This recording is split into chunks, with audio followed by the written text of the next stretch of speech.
Now, we all know I can't go very long without making another ridiculous dressing gown, and I think that's what we can sort of call this strange iridescent green garment here. Many moons ago, I purchased quite a lot of this iridescent polyester shantung to make a curtain, and the backdrop curtain never came to fruition, but it did get turned into this gigantic robe. Of course, these epic sleeves are the same as those on my red robe from last year, although this time I have added a hood, some back pleats, and then quite the ruffled hem onto this version here, and I did have a lot of fun with the finishing details on this one, which you will be seeing in a dedicated making of project video soon. And underneath my giant green robe, I am wearing a mauve, sort of burgundy pink velvet gown. Well, it looks like a gown. It's actually a skirt and a top. We all know how I like to mix and match when it comes to my weird shiny knits, and the same is true for my small collection of crushed velvet knits as well. And this is the same asymmetric gathered top that you have seen here on the channel before. I can put a card up to the video where I make a top like this one. I've paired this with a pillow-shaped metal handbag that I found on eBay. You can see a lot of these that are in great condition. I found one that was only $11 and in terrible condition, and then I painted it to look even more verdigris as well. To, of course, match my antique brass and verdigris necklace that I'm wearing here.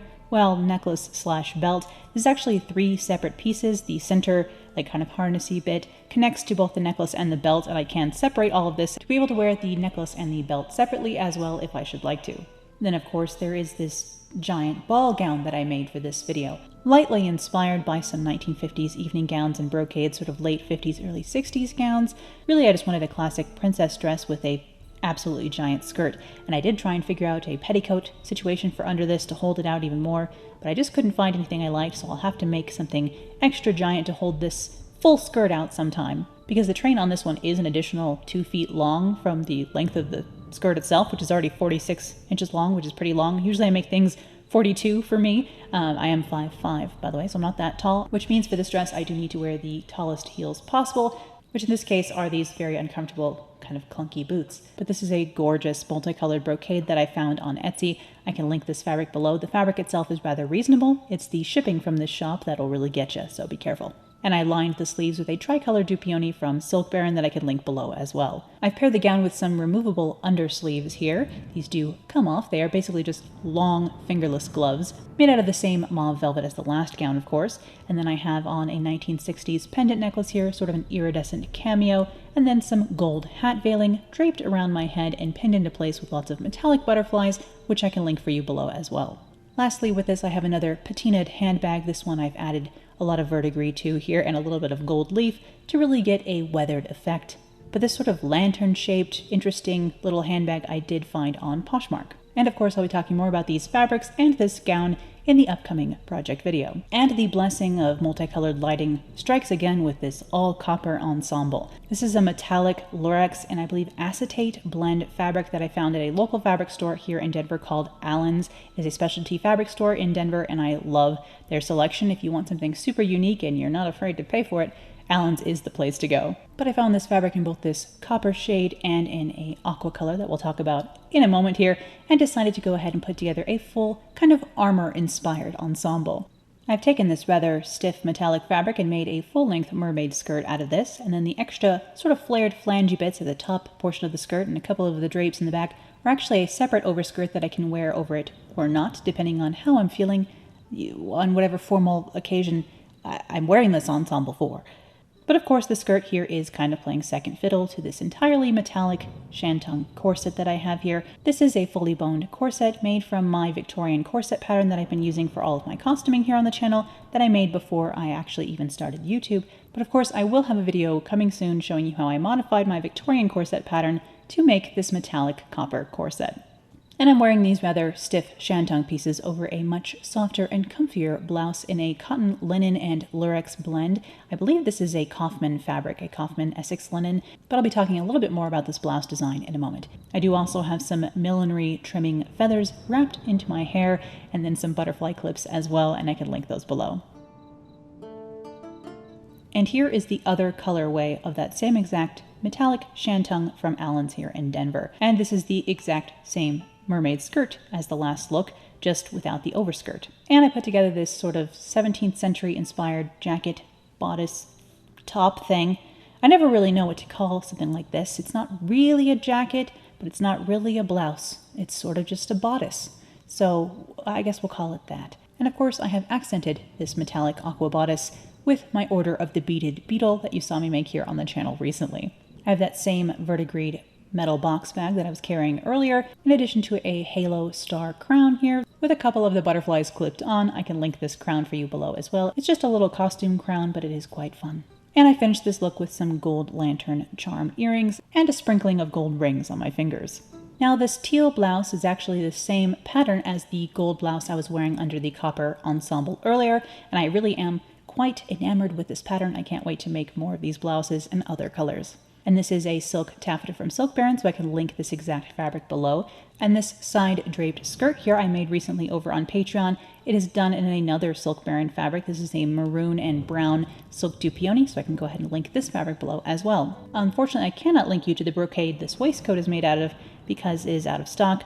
I bought the last of the stock over on Mood, as we found out in the Verdigris lookbook earlier in the year, but this is a new vest pattern for me, and I'm really happy with it. I can't wait to make another simple black one to have in my wardrobe, and I will have a video showing how I made this brocade version coming soon. I also paired this with the wool cloak you saw me make recently with one of my beaded buddies pinned on. This is my cicada brooch that I made earlier this year. I can link to the video where I made this cicada brooch in the description below as well. And to finish off this almost daywear look compared to everything else we have going on here, I do have some oxblood leather pumps that I picked up at DSW in the clearance section this year, and I paired this with a brown reptile finish box handbag from the 40s or 50s. And this is the same teal blouse from earlier, just on its own, or rather paired with a mermaid skirt again in a brown stretch velvet. This is very easy skirt to throw together. This one has actually a more walkable length as well, which is a nice change. This is a 1940s or 50s belt with some heraldic shield motifs on it, which really fits the theme quite well here. Then I have some large antique brass rings on here and some antique brass jewelry that I made recently. The necklace is actually hanging from the belt, almost like a little chatelaine, and then the earrings match that necklace. So using that antique brass finish to tie everything together here, seeing as it is also featured in this belt. And I have some bronzy brocade kitten heels on with this. These are very 90s, very pointed kitten heels that I again picked up on Poshmark this year. I am a Poshmark addict, especially when it comes to finding slightly more obscure items like lantern-shaped handbags and very 90s, almost John Galliano for Dior inspired shoes. But I made the brocade waistcoat with the leftover fabric after making this suit jacket.